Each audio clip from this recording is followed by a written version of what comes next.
50 ওয়াক্ত নামাজ যখন নবী করিম সাল্লাল্লাহু আলাইহি সাল্লামকে দান করা হলো, তখন নবী করিম সাল্লাল্লাহু আলাইহি সাল্লাম আল্লাহর দিদার থেকে ফিরতেছিলেন।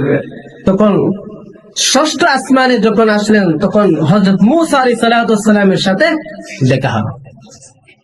হযরত মুসা আলাইহিস সালামের সাথে যখন দেখা হলো, মুসা আলাইহিস সালাম বললেন, ও নবী, আপনি তো আল্লাহর কাছে গেলেন, আল্লাহ পাক রব্বুল আলামিন আপনাকে উপহার হিসাবে কি দিলেন, কি দান করলেন?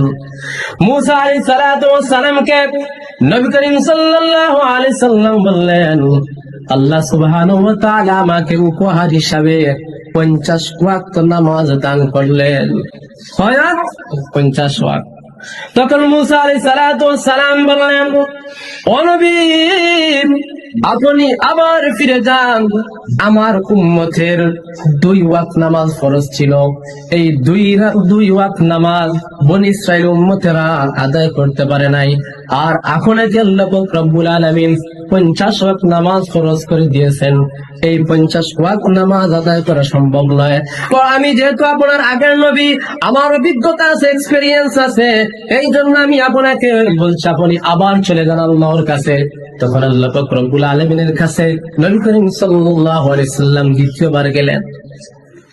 এইভাবে 1 বার, 2 বার, 3 বার হাদিসের মধ্যে এসেছে, কোন কোন হাদিসের মধ্যে এসেছে 9 বার আল্লাহ পাক রব্বুল আলামিনের কাছে নবী করিম সাল্লাল্লাহু আলাইহি সাল্লাম গেলেন। আর প্রত্যেকবার 5 ওয়াক্ত নামাজ করে কমানো হলো, বাদ দেওয়া হলো।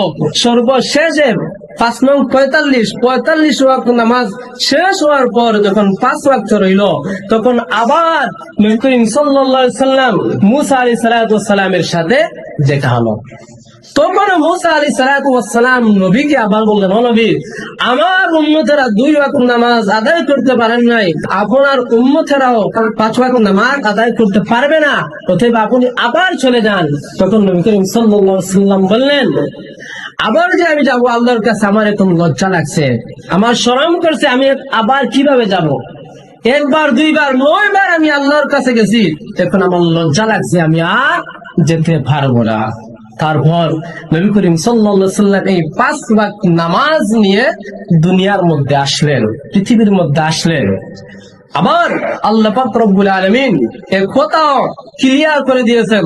ও নবী, হাদিস শরীফের মধ্যে এসেছে, ও নবী, আমি আপনাকে যেহেতু 50 ওয়াক্ত নামাজ প্রথমে ফরজ করে দিয়েছি, কোন ব্যক্তি যদি 5 ওয়াক্ত নামাজ আদায় করে নেয়, তাহলে আমি সেই 50 ওয়াক্ত নামাজের সওয়াব ওই ব্যক্তিকে দান করব। সুবহানাল্লাহ।